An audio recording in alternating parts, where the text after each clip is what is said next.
You've set up home, which is the exact thing that God tells us not to do, is to not make this earth our home. Everyone just living life like tomorrow's going to be here, next year will be here. They're living for this short time on earth, which I think is insane. And we somehow can block out those moments of prompting and conviction, and we end up justifying the things we want to do.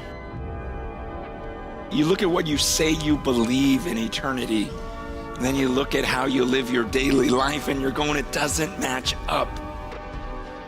These are the words of Christ. He says, if anyone tries to save his life here on earth, he goes, I promise you, you will lose your life.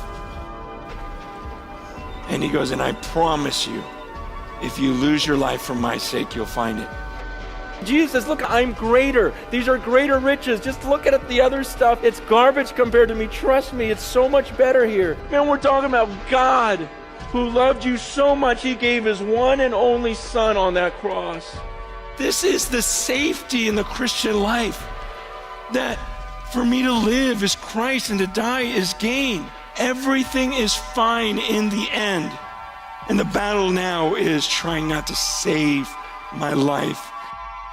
Could it be possible where something so outrageous would be the norm? Pretend this rope is a timeline of your existence. Imagine this rope, okay? Pretend this rope just goes on forever, okay? Just imagination. Pretend it goes around the world a few times. It doesn't. It ends at the rock. But let's just imagine this thing goes on forever. Now imagine that this rope is a timeline of your existence. You just exist forever. And you see this red part? This would represent your time on earth. You've got a few short years here on earth, and then you've got all of eternity somewhere else. This is your existence. And what blows me away is some of you, all you think about is this red part. It's all you think about. You're consumed with this. You go, oh man, I can't wait till here. You know, I'm going to work hard. I'm going to save so I can really enjoy this part right here.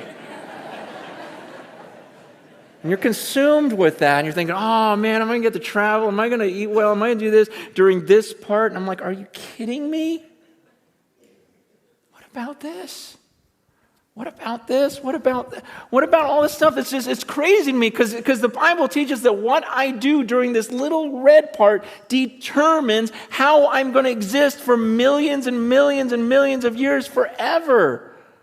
And so why would I spend this little red part trying to make myself as comfortable as possible, enjoying myself as much as I can? Paul says, look, I'm going to live my life for this mission. I'm going to spend my life, invest my life for this moment when I cross that finish line. See, I'm going to forget about all this stuff I could enjoy, and I'm not going to look around. I'm going to be like a runner, just looking at that moment when I face God, because when I face him, then I don't get this chance over again. We get one chance at this life on earth, and it can end at any second for any of us. We've got one chance at this, and then comes eternity. And I'm not going to be fooled. I'm not going to spend my life down here. See, people look at some of my decisions and go, oh, you're so stupid because that's going to really affect this. I go, no, you're stupid because it's going to affect all of this. Man, I'm serious. I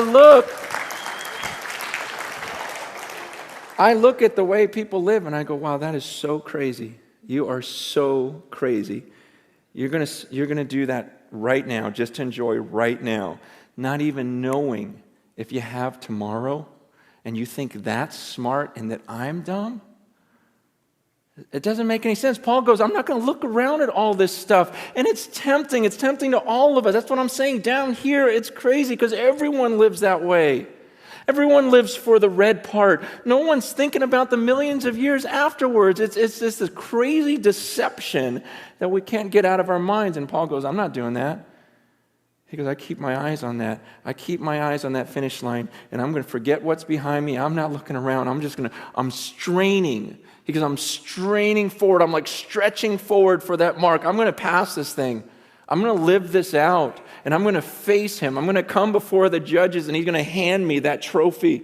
He goes, I'm going to get it. And I haven't gotten there yet. He goes, but you better believe I'm using every muscle, exerting every bit about me, because I'm going to pass that line well.